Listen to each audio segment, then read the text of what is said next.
إذا كنت مفكر أنه أصل الياشماغ من دول الخليج أو من فلسطين، أحب أقول لك أنت متوهم. هلا والله بالضلوع، اليوم جبت لكم معلومة بالباكيت.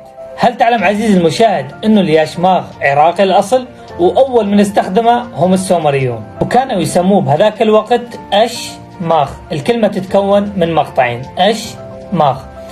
وحسب ما ذكر كانوا يعتقدون هم معتقداتهم عندما يلبسون الأش ماغ تنطرد عنهم الأرواح الشريرة، وبعدها أصبح كزي رسمي عند السومريين.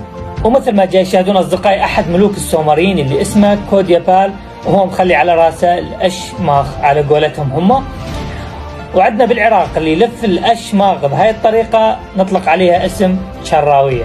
وبالنسبة للخطوط اللي موجودة على الأش ماغ، الخطوط المثلثة على شكل مثلثات اللي هي ترمز إلى شبكة صيد الأسماك، وعندك الخطوط المائلة اللي هي تمثل أمواج المياه، وعندك الخطين العريضين اللي شوفوها قدامكم اللي هي تمثل نهر دجلة والفرات. ونسيت أقول لكم أنه كلمة أش ماغ باللغة السومرية تعني غطاء الرأس. أصدقائي إذا عجبكم الفيديو لا تنسى لايك والمتابعة، ما راح تخسر شيء.